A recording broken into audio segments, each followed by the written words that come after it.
नमस्कार दोस्त, आपका बहुत बहुत मैं स्वागत करता हूं directstudy.com पे। आज के क्लास में मैं कराने जा रहा हूं आपको सेट नंबर 6 एईडीओ के लिए बहुत ही बेहतरीन सेट है। ये रुक्मिणी पब्लिकेशन का बुक है, जिसके अंतर्गत आपको मैं बता दूं एईडीओ का फुल लेंथ में टेस्ट करा रहा हूं। 5 टेस्ट मैं ऑलरेडी करा रखा हूं। बहुत सारे स्टूडेंट उसको देख रहे हैं, पसंद भी कर रहे हैं। आज के क्लास में मैं 100 क्वेश्चन कराने जा रहा हूँ हिंदी का। 100 क्वेश्चन हिंदी और इंग्लिश मिलाकर, मतलब 30 गो इसमें रहेगा इंग्लिश का और 70 क्वेश्चन रहेगा हिंदी का। साथ में 100 क्वेश्चन जीएस का कराऊंगा। फिर 100 क्वेश्चन में 50 क्वेश्चन आपका रहेगा मैथ्स का और 50 क्वेश्चन रहेगा रीजनिंग का। तो टोटल 300 क्वेश्चन मैं कराता हूं हर एक सेट में। इसमें भी उतना ही कराऊंगा। आप चैनल सब्सक्राइब करके बेल आइकन प्रेस करके रख लीजिए ताकि वीडियो अपलोड हो आसानी से आपको मिल जाए। साथ ही मैं बताना चाहता हूं दोस्त, इसका free of cost PDF provide किया जाता है। वो भी मिलता है आपको टेलीग्राम लिंक पे। उसका डिस्क्रिप्शन में लिंक है, टेलीग्राम, वहाँ से ज्वाइन कर लीजिए।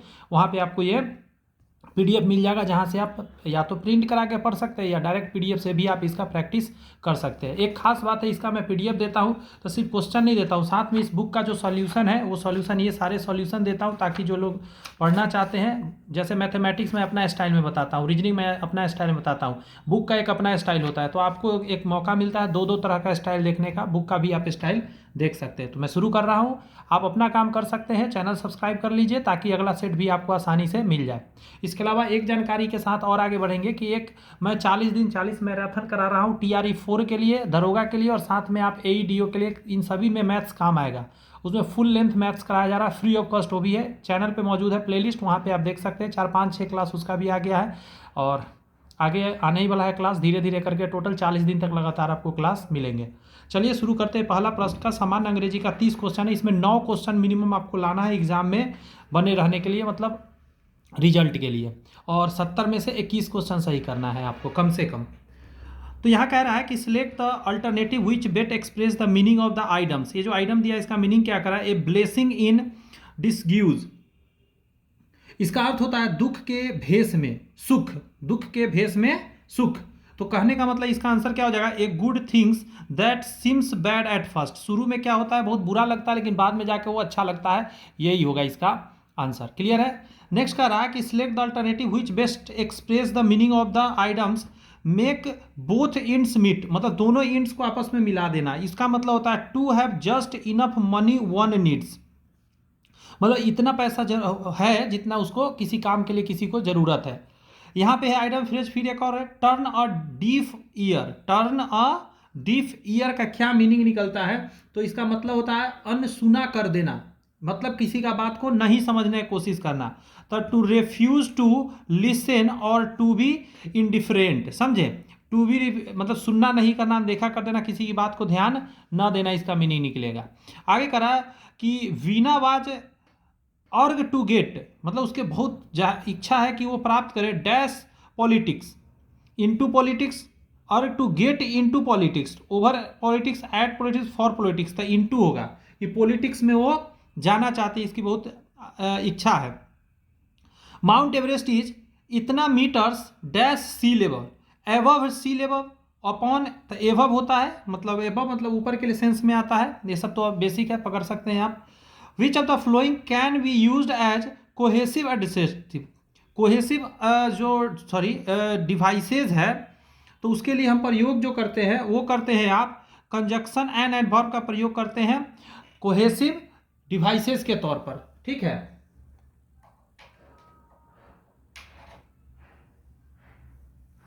आगे देखिएगा। Which tense is use to express an action taking place in the future. के लिए कोई एक्शन आप फ्यूचर में ले रहे हैं, उसके लिए आप कौन सा टेंस प्रयोग करते हैं? तो फ्यूचर कंटिन्यूअस टेंस कहते हैं। कह रहा है ना कि which tense to use to express an action taking, लिया जा रहा होगा, प्लेस इन द फ्यूचर में। तो इसको हम लोग फ्यूचर कंटिन्यूअस टेंस से व्यक्त करेंगे। Identify the tense used in the sentence. When shall our application be approved. कौन सा टेंस है बताना है, तो फ्यूचर इंडिफिनिट टेंस के अंतर्गत ये आएगा। इस क्वेश्चन में कह रहा है कि सिलेक्ट द ऑप्शन या change the sentence in direct speech to indirect बदलना है। देखिए, you should sit on the white chair, he said. उसने कहा कि तुम्हें बैठना चाहिए कहाँ पे? उजला चेयर पे। तो ही सेड दैट, तो यू है सेकेंड पर्सन ऑब्जेक्ट के अनुसार, ऑब्जेक्ट तो है नहीं, बात समझ में आ रहा है? जब ऑब्जेक्ट नहीं है तो आपको दिमाग लगाना होगा, एक ऑब्जेक्ट तलाशना होता है। तो किसी व्यक्ति को ही कहा गया, देखिए you should sit on the white chair he sad. तो इसका मतलब कोई एक सिंगल व्यक्ति है, तो इसको हम कहेंगे I should, he sad that I should sit on the white chair, ऐसे करके बनेगा। आई थिंक पकड़ लिए होंगे क्या मैं समझाने की कोशिश कर रहा था। यहाँ पे वही है कि Ritesh said I will manage hereafter, समझे, I will manage hereafter. तो इसका क्या होगा, Ritesh said that, first person object subject के हिसाब से रितेश के हिसाब से ही आएगा, तो आई वाला सबको काट दीजिए, दे यू हो ही नहीं सकता, सिर्फ ही वाला होगा, यही आंसर हो जाएगा। ठीक है, 10 का बिना कोई मेथड जाने हुए आप इसका आंसर दे सकते हैं। आगे है आपका कि pick out the non finite verbs, non finite to के आगे होता है या आईएनजी के रूप में होता है। तो ही डिसलाइक्ड सीइंग द फिल्म्स, तो यहाँ पे सीइंग क्या हो जाएगा आपका, यही हो जाएगा आपका क्या, जेरंड के रूप में प्रयोग हुआ है नाउन के जैसा। ये क्या बोले, नॉन फाइनाइट वर्ब हो जाएगा। Pick out the non finite verb फिर से, तो there was nothing for him to fight, देखिए टू फाइट आ गया तो फाइट आंसर हो जाएगा, ये आंसर हो जाएगा, समझे, 12 का डी आंसर हो जाएगा। अगला प्रश्न में आपके सामने है कि which of these is not a punctuation marks. तो ये जो हैच है पंक्चुएशन मार्क्स के अंतर्गत इसको नहीं रखा गया है, समझे, ये नॉर्मल एक विकल्प है जो प्रयोग होता है sign. Which punctuation marks use to show pause, pause के लिए हम लोग क्या कहते हैं, अगर पॉज लेना हो तो पीरियड लगाते हैं, कॉमा लगाते हैं, स्लैश लगाते हैं, क्लिप्सेस लगाते हैं। तो जी हाँ, इसके लिए हम लोग कॉमा लगाते हैं पॉज के लिए। अगला प्रश्न बताइए जरा, यहाँ कह रहा है कि select the correct active from the given sentence, इसका एक्टिव बनाना है, समझे। AIDS will have been cured by the year 2070 by scientists. तो देखिए यहाँ पे by the year 2070 by scientist पहले आएगा, तो साइंटिस्ट से बनेगा, साइंटिस्ट्स बिल हो जाएगा। तो देखिए साइंटिस्ट्स के बिल लगेगा। एक और बात यहाँ पे जानिएगा कि मस्ट नहीं हो सकता, तो मस्ट वाला को हटा दीजिए, बिल को नहीं हटा दीजिए। साइंटिस्ट क्योर्ड एड्स, सॉरी ये हो सकता है, माफी चाहते हैं, तो ये नहीं हो सकता, कहने का मतलब ये हो सकता है डी या ए हो सकता है, क्योंकि बिल लगा हुआ इन दोनों में, ठीक है, बिल का बिल ही रूप में रहता है। तो बिल हैव कैसे हो गया, एक मिनट, बिल हैव बीन है ना, तो बिल हैव, क्योंकि अगला टेंस में से बीन आता है, यही आंसर होगा डी। 15 का क्या हो जाएगा, डी। पकड़ने का तरीका यही है कि आपको पता होना चाहिए अगला टेंस में क्या आता है। जैसे इसमें हैव बीन लगा है, तो अगला में हैव बीन कब आया होगा, हैव बिल हैव रहा होगा, तो बिल हैव बीन बना होगा अगला टेंस है, इसीलिए पकड़ पाए ये आंसर। यहाँ भी वही है, एक्टिव कह रहा है कि given sentence in the active voice. Honest and polite people are admired by everyone, तो एवरीवन, अब देखिए एडमायर्ड बाई, एडमायर आर, यहाँ देखिए पीपल आर लगा हुआ है, तो आर लगता है यानी कि इंडिफिनिट टेंस में आपको बनाना होगा। तो एवरीवन एडमायर्स, ठीक है, एवरीवन हैज बीन नहीं हो सकता, एवरीवन एडमायर्ड नहीं हो सकता, एवरीवन बिल नहीं हो सकता, इसका मतलब एवरीवन एडमायर्स, ऐसे करके सिर्फ टेंस पकड़ के आंसर दे सकते हैं। 16 का आंसर ए। नेक्स्ट है कि इनका स्पेलिंग चेक कर रहा है, तो किसका गड़बड़ स्पेलिंग है, समझे, तो थोड़ा सा समझिए। 17 नंबर का आपका आंसर हो जाएगा, डी नंबर का गड़बड़ है। कंपेल जो लिखा गया है COMPELL, इसका स्पेलिंग गलत है, इसका होता है COMPEL होता है, ठीक है, कंपेल। विवश करना, इसका मतलब क्या होता है, विवश करना, ये क्या है, करेंटली, ये तो समझिए, करेंटली मतलब अभी अभी जो चल रहा हो। सेवेज जो लिखा गया इसका होता है बर्बर, सेवेज का मतलब बर्बर, पूरा खराब कोई चीज़ है उसको बर्बर बोलते हैं। कंपैक्ट का मतलब हम लोग जानते हैं सघन होता है, बहुत मतलब घना जिसको बोलते हैं। यहाँ पे कह रहा है कि select the most appropriate synonyms of the bold letters, the promises made by the old minister were fulfilled. Old के लिए क्या हो जाएगा synonym, same, recent, aged, contemporary, vernal. तो 18 का आप आसानी से कह सकते हैं, एज्ड मतलब जो पुराना हो चुका है। यहाँ अपोजिट मीनिंग बताना है, कंसोलिडेटेड का अपोजिट मीनिंग आपको निकालना है। कंसोलिडेटेड का मतलब होता है आपका ठोस, इसका मतलब क्या होता है? ठोस। अब देखिए इसमें से ठोस कौन जाएगा? स्ट्रेंथेंड। अब देखिए स्ट्रेंथेंड जब बोलेंगे आप तो इसका मतलब क्या निकल के आता है? स्ट्रेंथ कोई चीज में है, तो इसका आंसर हो जाएगा ठोस ही, मतलब इसका मतलब भी ठोस निकलेगा, तो होना नहीं चाहिए, यहाँ अपोजिट कह दिया है तो अपोजिट निकला वीकेंड। वीक मतलब होता है कमजोर, कमजोर का मतलब ही होता है जो भंगूर हो जाए। आगे आइए, यहाँ कर रहा है बच्चे पढ़ाए जा रहे हैं, बच्चे पढ़ाए जा रहे हैं, तो चिल्ड्रेन आर होना चाहिए, चिल्ड्रेन इज तो हो ही नहीं सकता, तो इज वाला इसी कर दिया है, चिल्ड्रेन आर टॉट। 20 का आंसर क्या हो जाएगा? सी। तुमको क्या करना है? तुमको क्या करना है? What are you to do? What are you to do? Does तब हो, व्हाट व्हाट के देखिए यू के साथ इज नहीं लगेगा तो गलत, यहाँ ये सब चीज तो हो ही नहीं सकता, यहाँ डू होगा, ये आंसर बी नंबर जाएगा 21 का। यहाँ है इनकरेक्टली स्पेल्ड, मीनिंग जानिएगा तो बना पाइएगा। 22 का आंसर आपका हो जाएगा, ये जो लिखा हुआ है एसिडस, ASSIDIOUS, ये गड़बड़ है, इसका होगा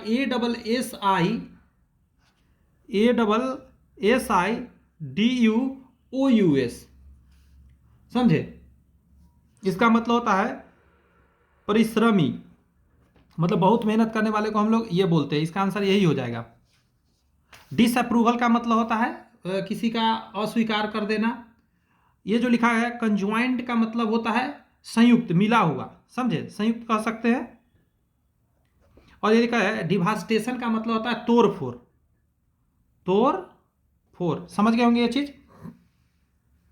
आगे आपका कह रहा है a sentence has been given with a blank to be filled with an appropriate word, use the correct alternatives. यहां से पढ़ेंगे she rubbed her hands over her arms, ठीक है, and then dash her purse hitted inside the convenience store. 23 का हो जाएगा आपका grabbing. बात समझ में आ रहा है? ग्रैबिंग, ग्रैबिंग का मतलब ही होता है किसी चीज को छीन लेना या झटपट में पकड़ लेना किसी चीज को, समझ गए? तो यही आंसर हो जाएगा she rubbed her hands over her arms and then grabbing her purse headed inside the convenience store. Bag लेके भाग जाना बोलेंगे। यहाँ पे है कि इनडायरेक्ट में बदलना है, ही सैड टू हिम, ठीक है, comma inverted comma is your name not Ahmad.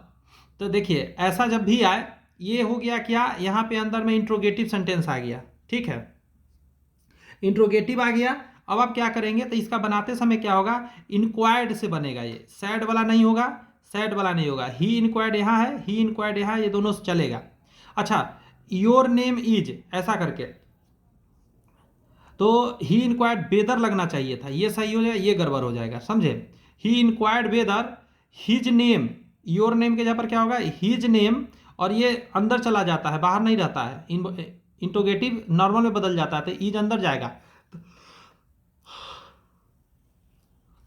Sorry, his name के सिंगुलर में आएगा तो वाज लगेगा, क्योंकि indefinite tense present indefinite past indefinite में बदलता है, तो his name was not Ahmed, ऐसे करके बनेगा। परफेक्ट आंसर यही जाएगा।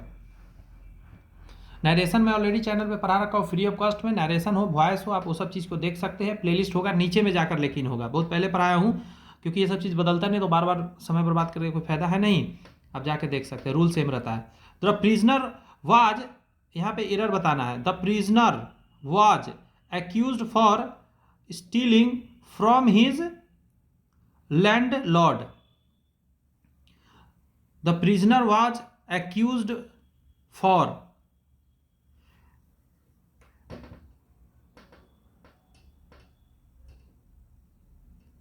एक बात है, एक्यूज्ड फॉर होता है, ये सही है क्या? एक्यूज्ड फॉर होता है क्या? एक्यूज्ड ऑफ होता है, जो यहाँ फॉर लिखा गया है ना, यहाँ ऑफ होना चाहिए, एक्यूज्ड ऑफ होता है, ये फिक्स प्रीपोजिशन वाला है। अब देखिए एक पैसेज है, इसको पढ़ के आंसर देना है। इसको पढ़ के आप दे लीजिएगा, मैं आंसर बता देता हूँ। यहाँ पे है और यहाँ पे है, समय बर्बाद करके कोई फ़ायदा है नहीं। देख लेते हैं इसको। 26 का आप आंसर को मैं बता दूँ, इसका बी होगा आंसर। 27 का हो जाएगा आपका उसी तरह बी हो जाएगा। 28 का आप देखेंगे सी आएगा, जब पढ़ के आप आंसर देंगे। 29 का जब आप देखेंगे तो सी हो जाएगा और 30 का आपका आंसर ए हो जाएगा। ठीक है, इसमें आपको कम से कम 9 क्वेश्चन हर हाल में सही करना रहेगा। यहाँ से हिंदी का क्वेश्चन है, तो आइए हिंदी के क्वेश्चंस को देखते हैं। लिखा गया है, दिए गए शब्द का विलोम चुने। कर्मठ जो बहुत मेहनत करने वाला था, कर्मठ का क्या हो जाएगा? कर्मठ मेहनती को बोलते हैं, और जो कामचोर होता है, जो मेहनत नहीं करता है। अगला है आपका कि वर्षा, पर्यायवाची शब्द बताइए। गैरत, पावस, ऋतुराज, हिमांत। तो आप पकड़ लिए होंगे, इसका क्या हो जाएगा? पावस होता है। जी हाँ, बारिश का है, बारिश को ही हम लोग पावस बोलते हैं, वर्षा को। 15 दिन में एक बार होने पाक्षिक, हर रोज होने वाला दैनिक, साप्ताहिक और वार्षिक समझिएगा साल में। अगला है, दिए गए शब्द का पर्यायवाची शब्द बता दीजिए। वस्त्र को और कपड़ा भी बोलते हैं, तो यही हो जाएगा। नेक्स्ट है, निम्नलिखित में से उस विकल्प का चयन करें जो दांत खट्टे करने का मुहावरे का मतलब बताता है। दांत में दर्द होना नहीं, दांतों में खट्टा लगना नहीं, परास्त करना, दांत खराब होना नहीं, परास्त करना। अगला है कि त्रुटि बताइए इसमें। आज मैं आपके दर्शन करके धन्यता धन्यता हो गया। ऐसा कैसा सेंटेंस है? धन्यता नहीं होना चाहिए, धन्य हो गया होगा। यहां उसी तरह कह रहा है कि त्रुटि बताइए, जो धन की आवश्यकता होती है, जब धन की आवश्यकता होती है तब किसी से उधार मांगने का नौबत आ जाती है। नौबत आ जाती है, आ जाता, नौबत आ जाता है, नौबत आ जाती है, नौबत आ जाता है। यहां है, सही बर्तनी वाले शब्द का चयन करें। हस्तलिखित कैसे लिखाएगा? हस्तलिखित पहला ही जैसा लिखाता है, हस्तलिखित ऐसे लिखाता है। चिकित्सालय कैसे लिखा जाता है? चिकित्सालय ऐसे लिखा जाता है। समझे? ये सब बार बार पढ़ेंगे शब्द ना, तब पकड़ में आएगा ये सब कैसे लिखाता है। यहाँ कह रहा है कि भगवान विष्णु ने एक अवतार कूर्म के रूप में भी लिया था। अच्छा, उपरोक्त वाक्य में शब्द कूर्म शब्द का पर्याय क्या है? यहाँ पे कूर्म मतलब ये तो पर्यायवाची ही एक तरह से पूछ दिया। कछुआ को कूर्म बोलते हैं। निम्नलिखित वाक्यांश के लिए उपयुक्त सार्थक शब्द बताइए। भाप के कारण होने वाला अंधेरा, तो उसको धुंध बोलते हैं ना। भाप के कारण जब अंधियारा होता है उसको धुंध बोलते हैं। सपेरा में कौन सा प्रत्यय है? तो प्रत्यय लास्ट में लगता है, शुरू में नहीं लगता है। एरा हो जाएगा, एरा। समझे? 42 का आप आंसर क्या देंगे? एरा। एरा प्रत्यय लगा हुआ है इसमें, सपेरा में। यहां जवाब दीजिए। कह रहा है कि निम्नलिखित में कौन सा कर्म सही है? जैसे सुंदर, सुंदर, ये क्या है भाई? सुंदर, सुंदरतर, सुंदरतम, सुंदरतर, सुंदर। देखिए, स्टार्ट तो सुंदर से ही होगा। सुंदर, सुंदरतम, सुंदरतर, पहला ही हो जाएगा। समझे? सुंदर, सुंदरतर, सुंदरतम। डिग्री पर है, वही डिग्री का ये क्वेश्चन है। वहाँ इंग्लिश में है, यहाँ पे हिंदी में है। पट्टी पढ़ाना का क्या अर्थ है? किताब पढ़ाना, बुरी राय देना, ये हो जाएगा। याद करवाना, मेहनत कराना नहीं। किसी वार्णिक छंद के प्रत्येक चरण में 14 वर्ण होते हैं। किस वर्णिक छंद में कह रहा है? तो ये हो जाएगा मंदाक्रांता। मंदाक्रांता में क्या होता है? प्रत्येक चरण में 14 वर्ण होते हैं। ये सब तो याद रखना पड़ेगा, तब जाके ये बनेगा क्वेश्चन। कंकन किंकिन नुपुर धुनि सुनी, कहत लखन सर राम हृदय गुनी। इस पंक्ति में काव्य गुण का समावेश है। किस काव्य गुण का समावेश है बताना है। प्रसाद गुण है, माधुर्य गुण है, ओज गुण है, इनमें से कोई गुण नहीं है। तो 46 का हो जाएगा माधुर्य गुण, इसमें हो जाएगा। अगला है, विभत्स रस का अस्थाई भाव क्या होता है? तो विभत्स रस जब होता है तो इसी को हम लोग क्या बोलते हैं? जुगुप्सा या घृणा बोलते हैं। समझे? उपमेय तथा उपमान को एक मान लिया जाता है तो कौन सा अलंकार होता है? मतलब उपमेय उपमान में कोई अंतर ही नहीं रह गया हो, तो इसी को हम लोग क्या बोलते हैं? रूपक, सेम रूप हो जाना। लिखे हजारों चांद तुम्हारे नैनों के आकाश में, कौन सा अलंकार है इसके अंदर? इसके अंदर अलंकार जब खोजेंगे आप तो इसमें मिलेगा रूपक। लिखे हजारों चांद तुम्हारे नैनों के आकाश में, यहाँ करा कि खंजरीर नहीं लखी परत, कुछ दिन साची बात, बाल द्रगन समहीन को, करन मानो तप जात। इस पंक्ति में कौन सा अलंकार है? बताइएगा, बता पाएंगे क्या आप? आंसर हो जाएगा आप उत्प्रेक्षा अलंकार इसके अंतर्गत है। ठीक है, उत्प्रेक्षा अलंकार। देखिए, किसी चीज में किसी दूसरी चीज होने की संभावना या कल्पना हो तो उसी को उत्प्रेक्षा बोलते हैं। समझे? काव्य रीति के कितने भेद होते हैं? तो इसका आंसर हो जाएगा डी, 3 तरह का भेद है। वैदभी रीति, गौरी रीति, पदांजलि रीति। उत्तर जानने का जरूरत नहीं है, मेनली आप जानिए 3 होता है। जल, प्राण, पुत्र, इनमें किस शब्द के अनेकार्थी है? तो आंसर दीजिएगा जीवन। समझे?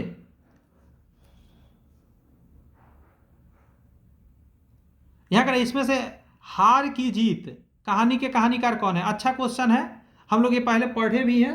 तो आंसर हो जाएगा सुदर्शन, इसके हार की जीत। अगला है इनमें से सर्वनाम शब्द कौन सा है? सर्वनाम पहचान के बताइए तो कौन हो जाएगा सर्वनाम। ठीक है,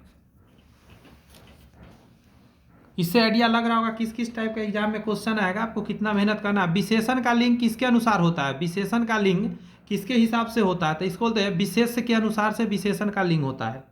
इनमें से मधुशाला के लेखक कौन है? मधुशाला लिखने वाले कौन है? तो हरिवंश राय बच्चन, अमिताभ बच्चन के पिताजी। आदरणीय व्यक्तियों के लिए हमेशा किस वचन का प्रयोग होता है? आदरणीय व्यक्तियों के लिए हमेशा क्या चीज का प्रयोग होता है? तो बहुवचन का प्रयोग होता है। समझे? अगला क्वेश्चन कह रहा है कि अल्पायु में कौन सा प्रत्यय है? तो प्रत्यय पीछे लगा होगा तो आयु हो जाएगा। अल्प में लग गया आयु तो अल्पायु हो जाता है।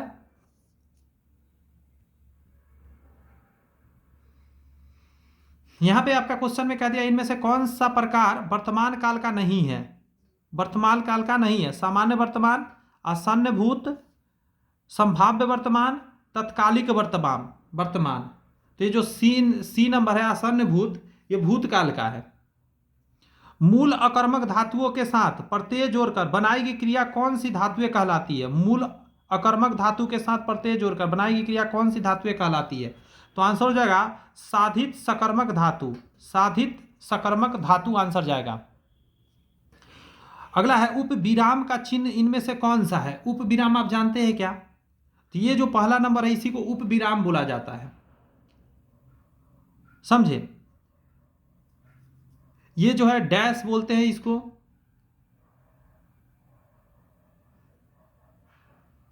यहां करा इनमें से कौन सा शब्द सरल का विलोम है? सरल का उल्टा क्या होगा? जटिल होता है। सरल का उल्टा क्या हो जाएगा? जटिल। यहां करा है कि तटस्थ चिंतन से क्या अभिप्राय है? तो आंसर हो जाएगा निष्पक्ष होकर सोच विचार करना। तटस्थ चिंतन का मतलब है निष्पक्ष होकर सोच विचार करने को ही तटस्थ चिंतन बोलते हैं। अगला है आपका अस्थाई भावों की संख्या कितनी होती है? आंसर हो जाएगा क्या? 9 है टोटल अस्थाई भाव। बता रखे हैं, रति हो गया, हास हो गया, शोक हो गया, भय हो गया, जुगुप्सा हो गया, विस्मय हो गया, उत्साह हो जाता है, रौद्र हो जाता है, ये सभी। महाप्राण व्यंजन नहीं है। समझे? महाप्राण व्यंजन नहीं है तो पहला ही क महाप्राण नहीं होगा। एक होता है अल्प प्राण, एक होता है महाप्राण। बात समझ में आया? ज्यादा देर समय लगे तो महाप्राण, कम देर समय लगे तो अल्पप्राण। देखिए, दूसरा नंबर और चौथा नंबर को महाप्राण के अंदर रखा गया है। क के बाद ख, ग के बाद घ, समझे? च के बाद छ, छ जो हो गया महाप्राण हो जाएगा। मतलब दूसरा नंबर और चौथा नंबर, पहला, तीसरा और पांचवा, ये तीनों जो होता है ये अल्प प्राण होता है। अच्छा, भरपेट शब्द में निम्नलिखित कौन सा समास है? भरपेट। ऐसे जब समास आ जाए तो इसमें याद रखिएगा इसको अव्यय भाव हो जाएगा। भर जो होता है अव्यय के लिए लगता है। रसोइये ने आज डैश करा, उपयुक्त विशेषण सबसे भर दीजिए। रसोइये नहीं बनाए, रसोइये ने आज रसोई नहीं बनाई, आटा नहीं गूथा, सूप नहीं बनाया, रोटी नहीं बनाया। इसका हो जाएगा सूप नहीं बनाया। विदेशज शब्द से वाक्य पूर्ण करना है ना। आटा हो गया, रोटी हो गया, रसोई हो गया, तो इसमें सूप जो हो जाएगा विदेशज शब्द में चला जाएगा। नेक्स्ट है, पड़ोसी देश में भूकंप और सुनामी से भारी क्षति हुई। उपरोक्त अशुद्ध वाक्य में शुद्ध रूप का चयन करिए। पड़ोसी देश में भूकंप और सुनामी से भारी क्षति हुई। पड़ोसी देश में भूकंप और सुनामी से भारी क्षति हुई, सेम ही है ये। कहाँ एक से अशुद्ध वाक्य शुद्ध रूप का चयन करिए। पड़ोसी देश में भूकंप, हाँ पहली बात यहाँ समझिएगा कि ये जो भू और सु है इसको सही करना है। भू लिखाएगा इधर से और सु लिखाएगा इस तरफ से, तो यही सही हो जाएगा, समझे, 1 नंबर ही। निम्नलिखित वाक्यांशों के लिए सार्थक शब्द चुनिए। बढ़ा चढ़ाकर कही गई बात को क्या बोलते हैं? तो अतिशयोक्ति बोलते हैं। जब बढ़ा के किसी बात को खूब कहा जाए तो उसी को अतिशयोक्ति के अंतर्गत हम लोग रखते हैं। अगला है आपका कि बिना सोचे समझे किसी भी बात पर विश्वास करना। उसका मतलब क्या होता है पता है? कान का कच्चा होना। कोई कुछ कह दिया, बात को मान लिया, आप समझ लिया। सर्वोत्तम का संधि विच्छेद क्या है? तो सर्व जोड़ उत्तम, समझे, सर्व जोड़ उत्तम सर्वोत्तम। जो समाज विशेषण, विशेष और उपमा उपमान से मिलकर बनते हैं वह डैश समास होते हैं। उसी समास को हम लोग कर्मधारय समास बोलते हैं। बहुत अच्छा में जाएगा ये बहुत बढ़िया क्वेश्चन हुआ। मोहन ने कहा कि मैं खेलूंगा, में कौन सा करता है? उक्त वाक्य में करता है। मोहन ने कहा कि मैं खेलूंगा, तो मोहन हो जाएगा कर्ता, जो काम करने वाला होता है वो कर्ता होता है। आगे क्वेश्चन में है, निम्नलिखित वाक्य में किसमें आपादान कारक की विभक्ति है? आपादान कारक क्या होता है? अगर आप थोड़ा भी जानते होंगे आपादान कारक को, हमें डिफिनीशन बताते हैं, आप क्वेश्चन का आंसर खोजिए, ठीक है। जब संज्ञा सर्वनाम के किसी रूप से किन्हीं दो वस्तुओं के अलग होने का बोध होता है, तब वहां आपादान कारक होता है। पकड़ लिए अब? जी हाँ, बिल्ली छत से कूदती है, अलग होने का संपर्क हो रहा है।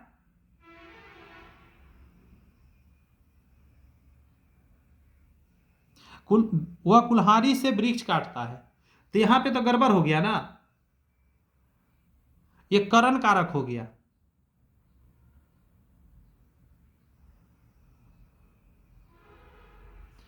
मां ने बच्चे को सुलाया, ये कर्म कारक हो गया। इसका आंसर ये अलग होने का प्रतीत हो रहा है। छंद कितने प्रकार के होते हैं? ये पहले बता रखे हैं। छंद 3 प्रकार के टोटल होते हैं, मात्रिक छंद, वार्णिक छंद और मुक्त छंद। कोई भी छंद किससे विभक्त रहता है?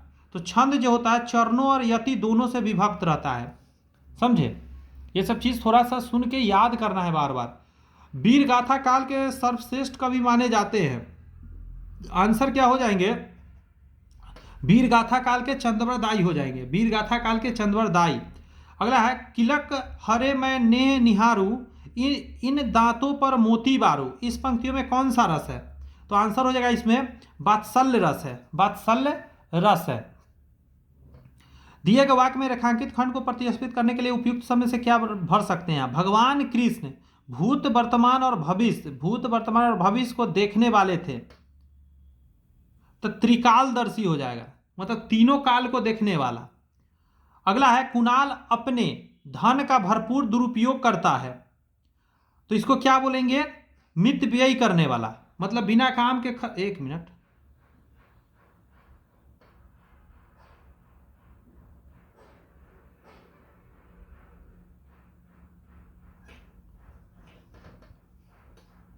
कुणाल अपने धन का भरपूर दुरुपयोग करता है, तो मित व्यय तो कम खर्च करने वाला हो गया, अपव्यय हो जाएगा, बहुत ज्यादा खर्च करने वाला। सड़क पर खड़ी लावारिस जिस पर संदेह हो वस्तु को छूना नहीं चाहिए, तो कह रहा है सड़क पर पड़ी लावारिस संदिग्ध वस्तु को छूना नहीं चाहिए, संदिग्ध यहां पे डल सकता है। रिक्त स्थान को भरने के लिए उपयुक्त शब्द का चयन करें। तुमने मेहनत नहीं की, इसीलिए असफल हुए। ठीक है, पकड़ा गया होगा। अगला है, दिए गए शब्द का पर्यायवाची शब्द बताइए। आभूषण को और क्या बोलते हैं? अलंकार भी बोलते हैं। आभूषण को ही अलंकार के नाम से हम लोग जानते हैं। बात समझ में आ रही है? अगला है कि रिक्त स्थान को भरने के लिए उपयुक्त शब्द का चयन करें। कृपया कूड़ेदान का प्रयोग करें, कूड़ेदान का प्रयोग करें, ऐसे करके होगा। अगला है कि रिक्त स्थान को भरने के लिए उपयुक्त शब्द का चुनिए। मेरे जीवन का लक्ष्य बहुत ऊंचा है, ऊंचा है हो सकता है। मैं खाना खा चुका तब वह आया, किस वाक्य का उदाहरण है? ये दोनों एक दूसरे पे क्या है, इसका इसका रिलेशन है, अलग अलग नहीं ना है। जब रिलेशन होता है इसी को मिश्रित वाक्य के अंतर्गत रखते हैं हम लोग, समझे?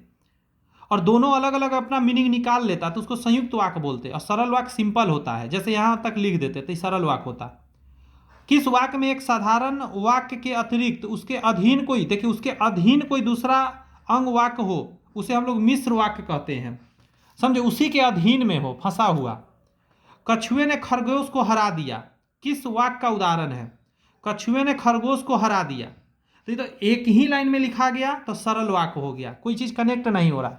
इसका आंसर मैं नहीं बता रहा हूं, पढ़ के समय बर्बाद होता है, आप खुद से पढ़ के इसका जवाब दे सकते हैं, इतना आसान ये होता है। ठीक है, गौर से पढ़ लेंगे तो हिंदी में तो आराम ही से दे देंगे। तो इसका आंसर सिर्फ बता दे रहा हूं, आप स्क्रीनशॉट कर लीजिए पीछे करके, अभी मैंने दिखाया था, चाहे एक बार और दिखा देता हूं। इसका स्क्रीनशॉट कर लीजिए, अच्छे से पढ़ के उसके बाद इन क्वेश्चन का जवाब दीजिएगा रोक रोक कर। 89 का आंसर बी जाएगा। आप पहले देख के आंसर तब इसको अथी मिला लीजिएगा आप। 90 का सी हो जाएगा, 91 का डी हो जाएगा। यहाँ प्रश्न है 92 का आपका हो जाएगा बी, उसी तरह 93 का हो जाएगा ए। भगवान से मनाइए कि इस तरह के एग्जाम में क्वेश्चन आ जाए, अच्छा से 21 नंबर तक पहुंचने में मदद मिलेगा। इस टाइप के अगर नहीं आया क्वेश्चन, सिर्फ वो सब पूछ दिया तो पता बहुत दिक्कत होने वाला है, बहुत मेहनत पड़ जाएगा फिर 21 पहुंचने में। देखिए यहाँ पे कह रहा है उसी तरह पढ़ के जवाब देना है, तो शांति से इसको भी देखिए, स्क्रीनशॉट रोक लीजिए, ठीक है, उसको पढ़ के और फिर इसको जवाब दीजिए। ठीक है, 94 से वैसे मैं आंसर बता दे रहा हूँ, 94 का ए हो जाएगा, 95 का भी ए हो जाएगा, 96 का सी हो जाएगा, 97 का आपका बी हो जाएगा, 98 का आपका सी हो जाएगा और 99 का डी हो जाएगा और 100 का ए हो जाएगा।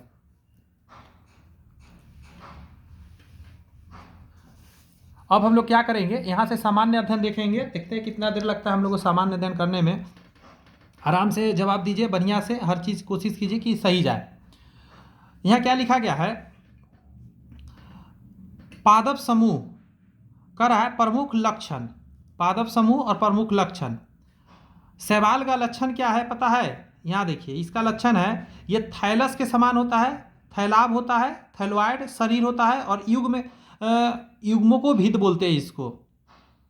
उसी तरह जब बायोफ्राइटा की बात करिएगा तो ये हो जाएगा आपका पादप जगत के उभयचर कहलाता है और संवहन उत्तक रहित होता है, ये क्लियर है। अगला है टेरिडोफाइट की जब बात करिएगा तो ये हो जाएगा आपका टेरिडोफाइट कहा जाएगा, संवहन उत्तक इसके अंदर होता है, वाले प्रथम स्थलीय पादप यही है टेरिडोफाइट्स। आवृत बीजी का बात करिएगा तो इसका हो जाएगा फल के अंदर बीज दोहरा निषेचन इसमें होता है, क्लियर है। सारा बात को एक बार और देख सकते हैं, इस हिसाब से आपका ऑप्शन नंबर ए आंसर हो जाएगा। अगला है कौन सा कथन डीएनए प्रकृति रिप्लिकेशन के लिए सत्य माना जाता है? तो आंसर हो जाएगा आपका क्या, डीएनए लाइगेज ओकाजीवी खंड ओकाजीकी फ्रेगमेंट्स को जोड़ता है। फिर से सुनिए, डीएनए लाइगेज ओकाजीकी खंडों को जोड़ता है, तो आंसर इसमें यही हो जाएगा, समझे। वो कौन सा कथन है, डीएनए प्रकृति के लिए सत्य है, तो यही हो जाएगा डीएनए लाइगेज ओकाजीकी खंड को जोड़ता है, ये ध्यान रखिएगा। अगला है मानव नेत्र के संबंध में गलत कथन को चयन करिए, पढ़ने से जवाब मिलेगा, पढ़ते हैं जरा। यहां कहा जा रहा है आपका कि रेटिना दृष्टिपटल में सलाका रड्स एंड शंकु का नामक प्रकाशग्राही कोशिका होता है, एकदम ही सही लाइन लिखा गया है। अगला आपका कि अंध बिंदु यानी ब्लाइंड स्पॉट वह स्थान है जहां दिक् तंत्रिका नेत्र से बाहर निकलती है और यहां कोई प्रकाशग्राही कोशिका नहीं होता है, यह भी सही लाइन लिखा गया है। शंकु कोशिका मंद प्रकाश में देखने के लिए उत्तरदायी होता है, ये गलत है, यही आंसर हो जाएगा। मंद कोशिका नहीं, मतलब शंकु कोशिका नहीं, ये जो रड्स होता है ये मंद कोशिका में मतलब मंद प्रकाश में देखता है। अगला, कॉर्निया प्रकाश को नेत्र में प्रवेश करने की अनुमति देता है और प्रकाश किरणों को अपवर्तित भी करता है। यही आंसर हो जाएगा, मतलब ये भी सही हो जाएगा, ये भी सही, ये भी सही, ये भी सही, बट ये सी नंबर गड़बड़ था। 4 का जवाब दीजिए।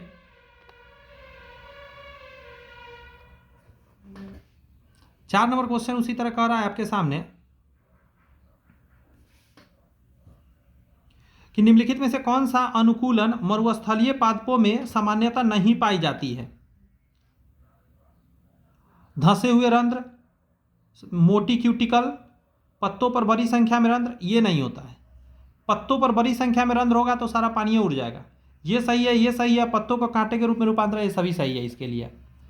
अगला है, अभिकथन है जैसे कि एड्स एक उपार्जित प्रतिरक्षी अपूर्णता लक्षण है। करा यह HIV ह्यूमन इम्यूनिसेंसी वायरस के कारण होता है जो सहायक टी लिम्फोसाइट पर हमला करके शरीर की प्रतिरक्षा प्रणाली को कमजोर कर देता है।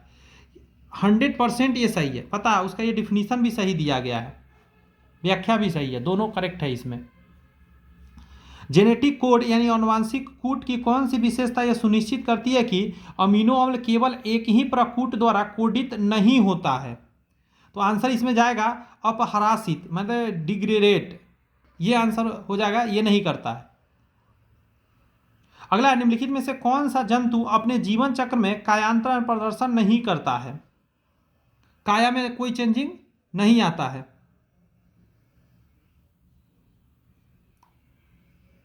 जी आप सही बोले मनुष्य।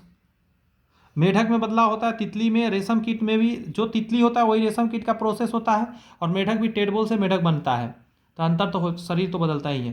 पादपों में रसारोहण, समझे, जिसको एसेंस ऑफ सैप का सबसे स्वीकृत सिद्धांत कौन सा है? तो आंसर इसमें जाता है डी नंबर, वाष्पोत्सर्जन, खिंचाव और ससंजन तनाव सिद्धांत, मतलब transpiration pull and cohesive tension theory बोलते हैं इसको। आगे आपका है, कौन सा कोशिकांग प्रोटीन संश्लेषण का स्थल है? तो आंसर इसमें जाएगा राइबोसोम, जो है प्रोटीन स्थल का जगह है। यहाँ है, DDT जैसे अस्थायी कीटनाशकों का उपयोग खाद्य श्रृंखला के लिए दुर्लभ है।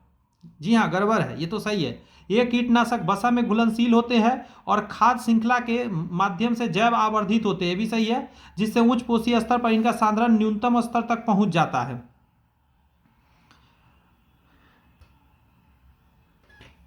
न्यूनतम स्तर तक कि अधिकतम स्तर तक पहुंच जाता है। पहला सही है, दूसरा गड़बड़ है, मतलब ये सही है, ये गड़बड़ है। इसका आंसर सी हो जाएगा। एक मिनट, क्या लिखा गया है? DDT जैसे अस्थायी कीटनाशकों का उपयोग खाद्य श्रृंखला के लिए दुर्लभ है। दुर्लभ समझते हैं, मतलब उसके लिए बहुत जरूरी चीज है, तो यहाँ गड़बड़ है ना, ये भी गड़बड़ है, दुर्लभ चीज तो नहीं है, इसका सी ही आंसर जाएगा। दुर्लभ नहीं, हानिकारक चीज है।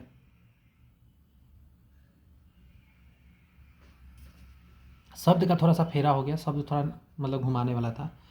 BOD बायोलॉजिकल ऑक्सीजन डिमांड या बायोकेमिकल ऑक्सीजन डिमांड का उच्च मान क्या इंगित करता है?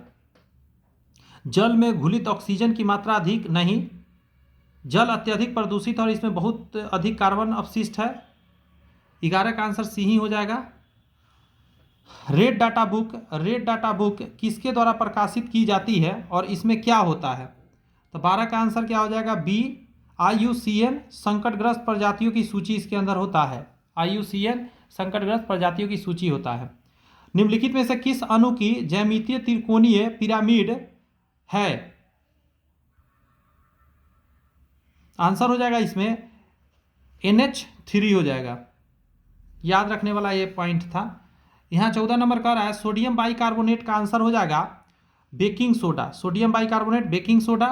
कैल्शियम ऑक्सीक्लोराइड का आपका हो जाएगा ब्रिंजक चूर्ण बोलते हैं। सोडियम हाइड्रोक्साइड को बोलते हैं हम लोग कास्टिक सोडा, और सोडियम कार्बोनेट डेकाहाइड्रेटेड को हम धोबन सोडा बोलते हैं। समझे, ये याद रखना है, इसका आंसर ए हो जाएगा। एक बार रिवाइज करिए, सोडियम बाइकार्बोनेट ही बेकिंग सोडा होता है, खाने वाला सोडा। कैल्शियम ऑक्सीक्लोराइड ही व्यंजक चूर्ण होता है।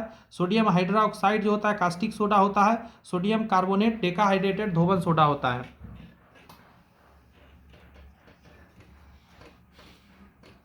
यहाँ का रहा है, अभी कथन में कर रहा है एल्कीन एल्केन की तुलना में अधिक अभिक्रियाशील होते हैं। एल्कीन एल्केन की तुलना में अधिक अभिक्रियाशील होते हैं। तो आंसर क्या दे दीजिएगा। अच्छा, आगे भी पढ़ते हैं। एल्कीन में मौजूद पाई आबंध सिग्मा आबंध की तुलना में कमजोर होता है और योगात्मक अभिक्रिया के लिए आसानी से उपलब्ध हो जाता है। एकदम सही है, समझे। ए और आर दोनों सही है और व्याख्या भी सही है। फिर से एक बार सुनिए। एल्कीन एल्काइन की तुलना में अधिक अभिक्रियाशील होता है, एकदम सही है। और एल्कीन में मौजूद पाई आबंध जो होता है सिग्मा आबंध की तुलना में कमजोर हो जाता है और योगात्मक अभिक्रिया के लिए आसानी से उपलब्ध भी होता है। अगला प्रश्न बताइए, निम्नलिखित में से कौन सा प्रकाशिक यंत्र समतल दर्पण में बहुप्रतिबिंब के कारण रंगीन सुंदर पैटर्न बनाता है। तो उसको हम लोग क्या बोलते हैं, क्लाइडोस्कोप बोलते हैं। क्लाइडोस्कोप के अंदर क्या होता है ना कि बहुत सुंदर जो होता है इमेज बनता है मल्टी डिजाइन में एक ही चीज का।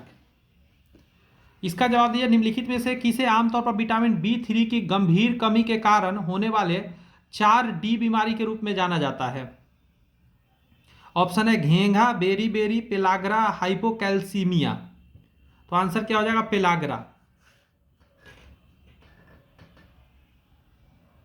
जिसमें होता है डर्मेटाइसिस, डायरिया, डेमोनिटिया और डेथ। ये 4D इसमें होता है। अगला है, निम्नलिखित में से कौन सा एक उभयधर्मी एम्फोटेरिक ऑक्साइड है। इस तरह के कई बार भी क्वेश्चन एग्जाम में आया हुआ है। तो एल्यूमिनियम का बना हुआ Al2O3 जो होता है एम्फोटेरिक ऑक्साइड के अंदर आता है। अगला है, मोरर चालकता की इकाई क्या है। तो इसको बोलते हैं हम लोग, मोरर चालकता की इकाई में आ जाता है, ये एस क्यों लिखा है,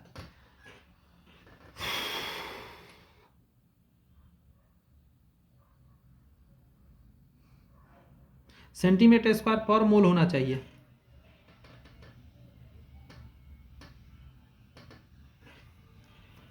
ये जो है ना, ये 5 हमको लगता है 5 शायद लिखा है, ये 5।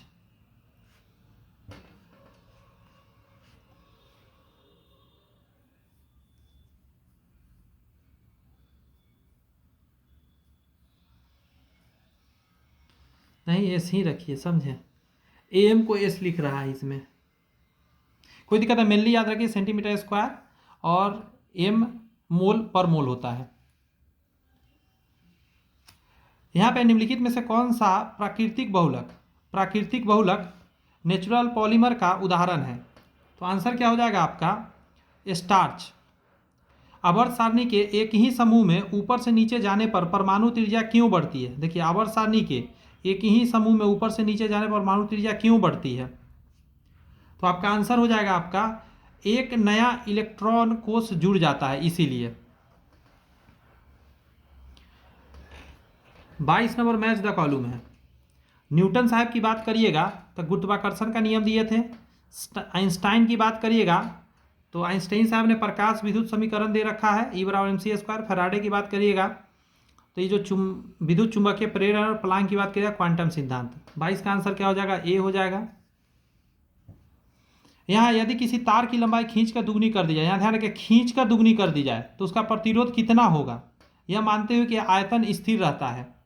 तो इसका तो बहुत तरह का पॉइंट बनता है। इसका आंसर हो जाता है 4 गुना। ठीक है, कई बार ये देखा गया है, इसका आंसर इसे बदलते रहता है। थोड़ा सा कंफ्यूजिंग क्वेश्चन, इसे 4 गुना लेकर चलिए, यही ज़्यादातर जगह पे सही दिया गया है। नाभिक की बंधन ऊर्जा यानी इसको बाइंडिंग एनर्जी क्या दर्शाती है। तो यह दर्शाती है कि नाभिक को उसके न्यूक्लियनों में तोड़ने के लिए आवश्यक ऊर्जा क्या है। नेक्स्ट है, निम्नलिखित में से कौन सी घटना प्रकाश की कण प्रकृति को दर्शाता है। प्रकाश की कण प्रकृति को दर्शाता है प्रकाश विद्युत प्रभाव, फोटोइलेक्ट्रिक इफेक्ट। पास्कल का नियम किससे संबंधित है। पास्कल का नियम आपका क्या है, तरल पदार्थों का प्रवाह, तरल पदार्थों में दाब का संचरण, पृष्ठ तनाव, वश्यांता। 26 का आंसर क्या दीजिएगा, तरल पदार्थ में दाब का संचरण की बात करता है पास्कल का नियम। नेक्स्ट है आपका, अभिकथन में कह रहा है कि ध्वनि तरंगें निर्वात में संचरित नहीं हो सकती। एकदम सही बात है। ध्वनि तरंगे यांत्रिक तरंगे है, इसके संचरण के लिए एक माध्यम की आवश्यकता होती है। इसका एकदम सही डिफिनीशन भी दिया गया है, ए नंबर ही जाएगा आंसर। अगला है भंवर धाराओं, ईडी करेंट का उपयोग किसमें नहीं होता है? समझे, तो आंसर हो जाएगा डायनमो में नहीं होता है भंवर करंट का उपयोग।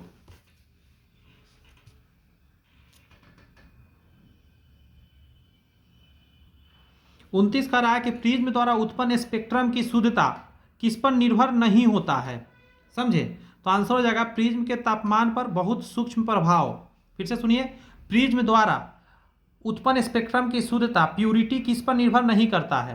तो देखिए, प्रिज्म के पदार्थ पर तो करेगा ही करेगा, आपतित प्रकाश पुंज की चौड़ाई यानी स्लिट की ऊंचाई पर भी करेगा, प्रिज्म के कोण पर भी करेगा, प्रिज्म के तापमान पर बहुत सूक्ष्म प्रभाव होता है, इस पर नहीं करता है। यहाँ कि वह नेटवर्क डिवाइस जो भिन्न नेटवर्कों के बीच पैकेट फॉरवर्ड करता है, तो इसको क्या बोलते हैं? उसको हम लोग राउटर बोलते हैं। बिहार बजट, यहाँ से करंट अफेयर्स है, बिहार बजट 2025-26 में शिक्षा के क्षेत्र में लिए गए कितना आवंटित किया गया था पैसा? तो आंसर क्या हो जाएगा आपका 60,964 करोड़। अगला है मोल्दोवा अंतर्राष्ट्रीय सौर संगठन आईएस का डैश सदस्य बनाया गया है, तो आंसर क्या हो जाएगा आपका पता है? 107वां सदस्य बना है। 11वें अंतर्राष्ट्रीय हथकरघा दिवस के अवसर पर किस मंत्रालय द्वारा हॉट ऑन हिल्स पहल शुरू किया गया है? आंसर हो जाएगा वस्त्र मंत्रालय किया है। भारत के पहला एआई संचालित जनजातीय भाषा अनुवादक का क्या नाम बताया गया है? तो उसको बताया गया है आदिबानी। विश्व स्वास्थ्य संगठन ने किस वायरस को कैंसर जनक वायरस घोषित कर दिया है? तो उसको कर दिया है आपको हेपेटाइटिस डी को, कैंसर में तब्दील हो रहा है हेपेटाइटिस डी, इसीलिए। अगला है 7-9 अगस्त 2025 तक डॉक्टर SM स्वामीनाथन शताब्दी अंतर्राष्ट्रीय सम्मेलन कहाँ आयोजित किया गया है? तो आंसर इसमें क्या हो जाएगा? नई दिल्ली में। 5 अगस्त 2025 को भारत इलेक्ट्रिक मोबिलिटी इंडेक्स किसके द्वारा जारी किया गया है? तो आंसर हो जाएगा आपका क्या? नीति आयोग द्वारा जारी किया गया है। Doctor SM Swaminathan the man who fed India नामक पुस्तक किसके द्वारा लिखी गई है? तो आंसर हो जाएगा आपका क्या? प्रियवंदा जयकुमार के द्वारा।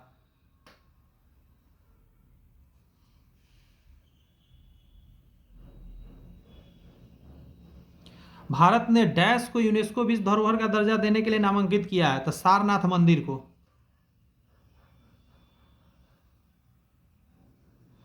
अगला है रूस के कामचटका क्षेत्र में रिक्टर स्केल पर 8.8 तीव्रता का भूकंप आने के बाद क्रसेनिनोकोवा जलमुखी में कितने वर्ष बाद पहली बार विस्फोट देखने को मिला? तो ये हो जाएगा 600 वर्षों बाद। अगला प्रश्न है कि बिहार के नए मुख्य सचिव कौन नियुक्त किए गए हैं? तो ये हो जाएंगे आपका प्रयत्न अमृत। 5 अगस्त 2025 को सत्यपाल मलिक का 79 वर्ष की आयु में निधन हो गया। वे क्या थे? तो आंसर कहिएगा पूर्व राज्यपाल रह चुके हैं वो। करेंट अफेयर्स 15-20 आएगा, ये ध्यान रखिएगा एग्जाम में। World championship of legends WCL 2025 का खिताब किसने जीता है? तो आंसर दीजिएगा इसका साउथ अफ्रीका चैंपियंस ने। 71वें अंतर्राष्ट्रीय फिल्म पुरस्कार में किस फिल्म को सर्वश्रेष्ठ फीचर फिल्म का पुरस्कार प्रदान किया गया है? आंसर हो जाएगा 12वीं फेल को। यहाँ पे है कि सशस्त्र सीमा बल SSB के नए महानिदेशक किसे नियुक्त किया गया है? तो आंसर हो जाएगा संजय सिंघल को। दक्षिण अमेरिका में मध्य अक्षांशीय घास के मैदान का क्या नाम है? तो आंसर हो जाएगा पंपास। दक्षिण अमेरिका है ना, तो पंपास हो जाएगा। अगला है ग्रेट विक्टोरिया मरुस्थल कहाँ स्थित है? ये तो आप जानते ही होंगे, ये ऑस्ट्रेलिया में है। भारतीय संविधान का अनुच्छेद 21 निम्न में से किस विकल्प से संबंधित है? 21 में क्या चीज़ के बारे में बताया गया? व्यक्तिगत स्वतंत्रता की बात की गई है। भारतीय संविधान के किस संशोधन अधिनियम के तहत वस्तु एवं सेवा कर GST लागू किया गया था? तो ये तो हर कोई जानता है, 101वां चुनाव जो हम लोग देते हैं, 101वां संविधान संशोधन था। किस दिन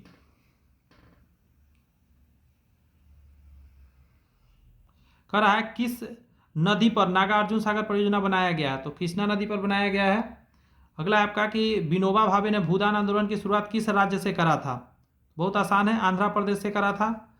महात्मा गांधी जब द्वितीय गोलमेज सम्मेलन में सभा में भाग लेने लंदन गए थे, ठहरे थे, तो वो कहाँ पे ठहरे थे? तो वो ठहरे थे कहाँ? किंग्सले हॉल में वो ठहरे थे। वैध मुद्रा का अर्थ क्या माना जाता है? तो वैध मुद्रा को ही हम लोग क्या बोलते हैं? करेंसी नोट बोलते हैं, जो हाथों में हो उसी को वैध मुद्रा एकदम कहा जाता है। अगला है पंचायती राज संस्थाओं, 29 कार्यों को सूची अनुच्छेद में रखा गया है। 29 कार्य जो पंचायती राज को दिया गया अनुच्छेद जी में रखा गया है। इसका ट्रिक है, पंचायती राज गांव से संबंधित है तो जी फॉर गांव होता है, तो अनुच्छेद 243 जी में रखा गया 29 कार्य को। अगला है नागरिकता संशोधन कानून कब पारित किया गया? तो आंसर हो जाएगा आपका 11 दिसंबर 2019 को पारित किया गया, 11 दिसंबर 2019 को। अगला, निम्न में से कौन गर्म जलधारा है? बताइए जरा, देख के बताइए। हमबोल्ट है, फॉकलैंड है, लेब्राडोर है, अल नीनो है। जी हाँ, सही बोल रहे हैं आप। अल नीनो जो है वो गर्म है और ला नीनो ठंडा होता है। मॉन्टेग्यू चेम्सफोर्ड सुधार योजना कब पारित किया? मॉन्टेग्यू चेम्सफोर्ड सुधार जो योजना है ये पारित किया गया था आपका 1919 में। 1938 में किसकी अध्यक्षता में राष्ट्रीय योजना समिति की स्थापना की गई? राष्ट्रीय योजना समिति किसकी अध्यक्षता में बना था से बताइए तो आप। जी हाँ, जवाहरलाल नेहरू की अध्यक्षता में बना था 1938 में।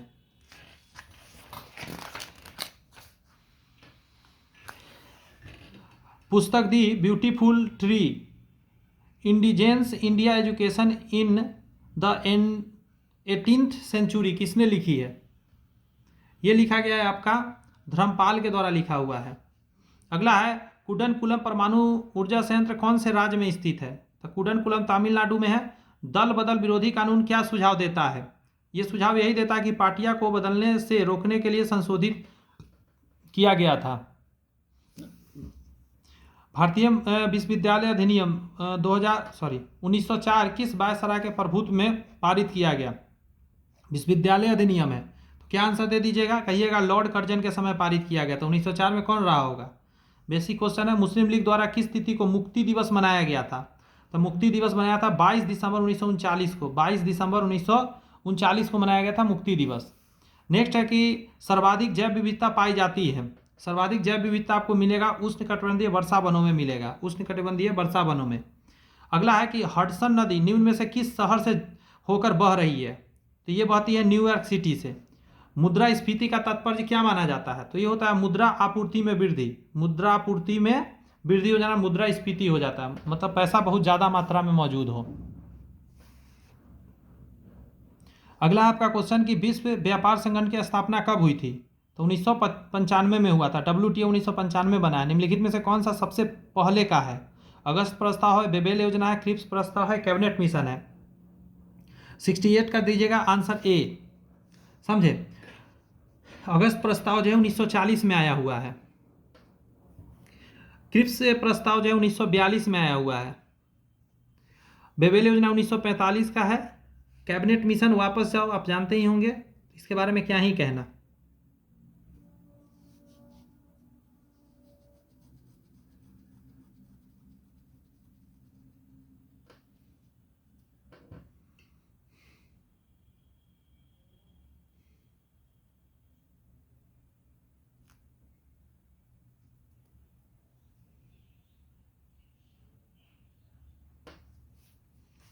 स्वा 1927 में बना था, 1928 में भारत आया था। स्वामी दयानंद सरस्वती का वास्तविक नाम क्या था? तो मूल शंकर था स्वामी दयानंद सरस्वती का वास्तविक नाम। अगला है आपका कि विधान परिषद की संरचना का उल्लेख संविधान के किस अनुच्छेद में किया? विधान परिषद की बात कर रहा है, तो 171 अनुच्छेद में है विधान परिषद। विधानसभा नहीं है, विधान परिषद है, ध्यान रखिएगा। किस सिंधु सभ्यता स्थल से अन्न भंडार के पास 2 कमरों के बैरक मिले हैं, जिसमें संभवतः मजदूरों के रहने की संभावना बताई जा रही है? तो हड़प्पा में मिला था ये चीज। नेक्स्ट है आपका कि जैन धर्म के 23वें तीर्थकर कौन थे? तो पार्श्वनाथ थे। इसके बाद महावीर स्वामी हो जाते हैं लास्ट में, और वो लास्ट थे, उसके बाद नहीं हुआ कोई। त्रिपिटक किस धर्म से संबंधित है? तो ये आपको बौद्ध धर्म में संबंधित है त्रिपिटक। भारत में सिजदा प्रथा किसके शुरू की? तो बलबन द्वारा शुरू किया गया था, गयासुद्दीन बलबन द्वारा किया था। सिजदा एवं पैबोस 2 तरह का चीज़ था, हाथ चूमना ऐसा कुछ करके था, सर झुका के घुसना था, एंट्री मारना था।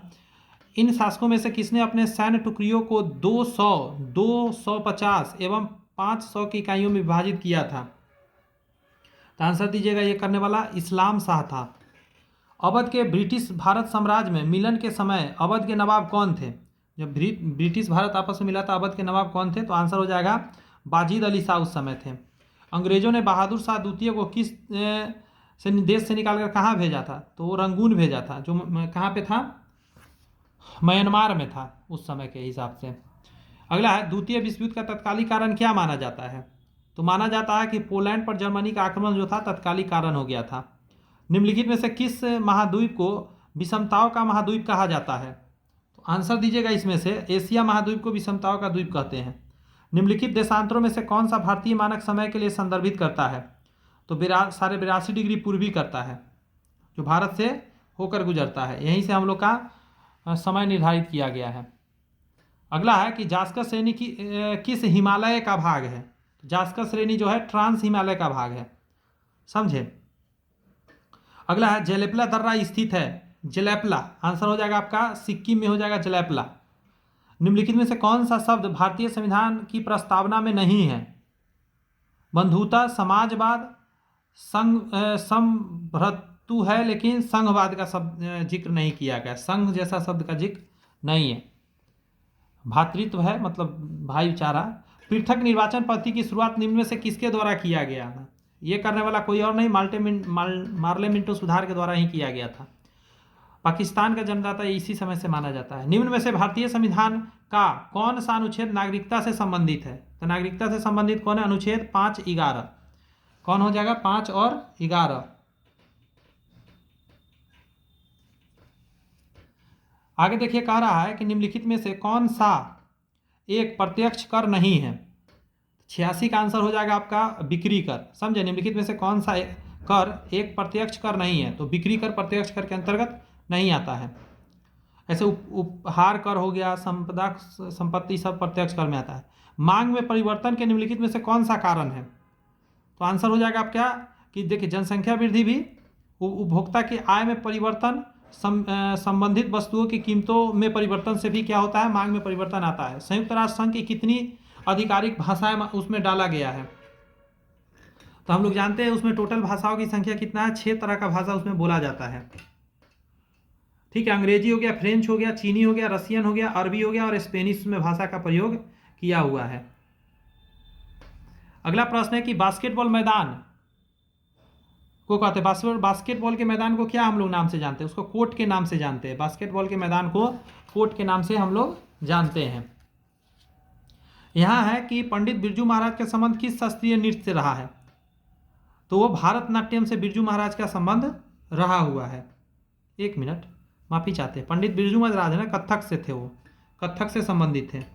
इसका जब मैं PDF दूंगा उसमें डिटेल सबका पढ़ लीजिएगा किससे कौन संबंधित है। बिहार का प्रसिद्ध काकोलत जलप्रपात किस राज्य में है? तो नवादा में आपको काकोलत जलप्रपात मिलेगा। बिहार में गर्म जल के झरने मुख्य रूप से किस जगह पे मिलेंगे? राजगीर में आपको गर्म जल के झरने देखने को मिलते हैं। अगला है 2011 के जनसंख्या घनत्व के मामले में बिहार भारत के राज्य में से कौन सा स्थान है? जनसंख्या घनत्व के हिसाब से पूछ रहा है, तो आंसर पहला है। जनसंख्या घनत्व में सबसे ज़्यादा जो है लोग बिहारवे में रहते हैं। मगध की राजधानी राजगीर का प्राकृतिक नाम क्या थी? तो राजगृह था पहले, मेल नाम उसका। अगला, प्रशासनिक सुविधा के लिए बिहार को कितने प्रमंडल में बांटा गया था? टोटल 9 प्रमंडल है बिहार में। बात समझ में आया? तिरहुत प्रमंडल जिसमें 6 जिला है, सारण में 3 जिला है, पटना में 6 जिला है, मगध में 5 जिला है, मुंगेर में 6 जिला, कोसी में 3 जिला, पूर्णिया में 4 जिला, दरभंगा में 3 जिला, भागलपुर में 2 जिला। टोटल जिला जोड़िएगा 38 हो जाएगा और प्रमंडल 9 हो जाएगा। यहाँ पे है, भारत छोड़ो आंदोलन के दौरान नेपाल की तराई में जयप्रकाश नारायण द्वारा गठित आजाद दस्ता के मुख्य प्रशिक्षक कौन थे जो उसको ट्रेनिंग दे रहे थे? तो उसका नित्यानंद सिंह थे। 1921 में स्थापित बिहार विद्यापीठ के प्रथम उपकुलपति कौन रहे थे?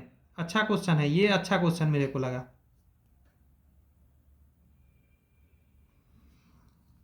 ब्रज किशोर प्रसाद थे।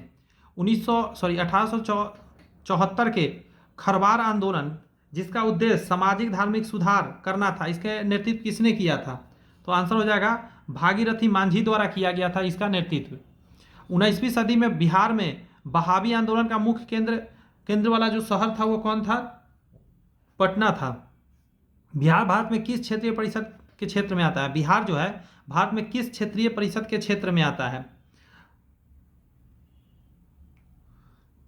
तो क्या हो जाएगा? पूर्वी क्षेत्रीय परिषद के क्षेत्र में, पूर्वी क्षेत्रीय परिषद के क्षेत्र में बिहार को रखा गया है। क्लियर है? तो इस सेशन में इतना ही रखेंगे हम लोग। ये पार्ट 1 था। इस सेट का पार्ट बाय पार्ट आएगा, मतलब 2 पार्ट एक साथ और 1 पार्ट मैथ रीजनिंग एक पार्ट में। तो नेक्स्ट पार्ट भी आएगा आपको, वो भी सेट नंबर 6 ही रहेगा और 2 पार्ट में इसको करना मेरी मजबूरी है, थोड़ा सा मेरे को अभी ड्यूटी निकलना है, एक कॉल आया इसीलिए। कोई बात नहीं, अगला पार्ट आप देख लीजिएगा, उसको भी मैं अपलोड कर दूंगा। Bye bye, thank you.